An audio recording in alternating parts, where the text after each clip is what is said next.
মিশ্র অভিজ্ঞতায় নতুন বছর শুরু করেছে চেলসি। ইপিএলে এক ম্যাচে ম্যানচেস্টার সিটির বিপক্ষে ড্র, আরেক ম্যাচে ফুলহ্যামের কাছে হার। নতুন কোচের অধীনে এফএ কাপে মাঠে নামে ব্লুজ, প্রতিপক্ষ অখ্যাত চার্লটন। দুর্বল দলটির বিপক্ষে দাপট দেখিয়েছে চেলসি।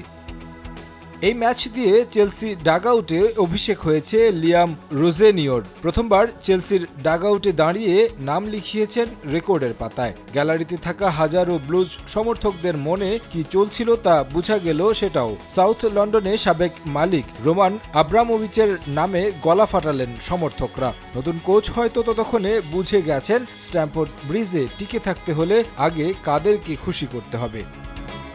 শুরুটা মন্দ হয়নি রোজেনিওরের। প্রথম ম্যাচে চেলসি কোচ মাঠে নামান দলটির দ্বিতীয় সারির ফুটবলার। সাবেক কোচ এনজো মারেস্কা শেষ কয়েক মাসে খেলার নিয়ে এমন ফুটবলারদের মাঠে নামান এই ম্যাচে। জোরেল হাতো, তসিন আদারাবিও ও মার্কো গুইয়ি মাঠে নেমেই পেয়েছেন গোলের দেখা। তারপর ইনজুরি সময়ে পেদ্রো নেতো ও এনজো ফার্নান্দেস গোল করেন পেনাল্টি থেকে।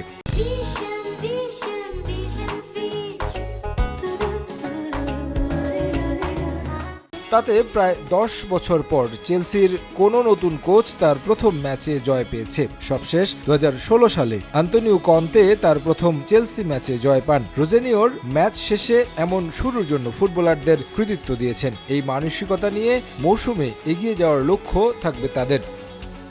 আরেক ম্যাচে ধাক্কা খেয়েছে ফেভারিট টটেনহ্যাম হটস্পার। এফএ কাপের তৃতীয় রাউন্ডের ম্যাচে আধিপত্য দেখালেও শেষ পর্যন্ত জয় তুলে নিতে পারেনি স্পার্স।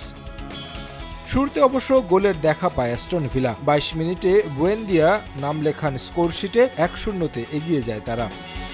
প্রথমার্ধে আরও এক গোল হজম করে বসে টটেনহ্যাম। ইনজুরি সময়ে স্বাগতিকদের জাল কাঁপান রজার্স। 2-0 গোলে এগিয়ে থেকে বিরতিতে যায় অ্যাস্টন ভিলা।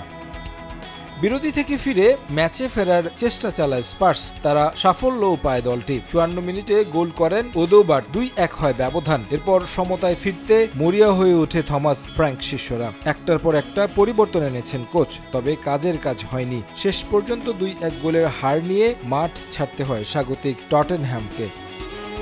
তারেক হাসান শিমুল, সময় সংবাদ।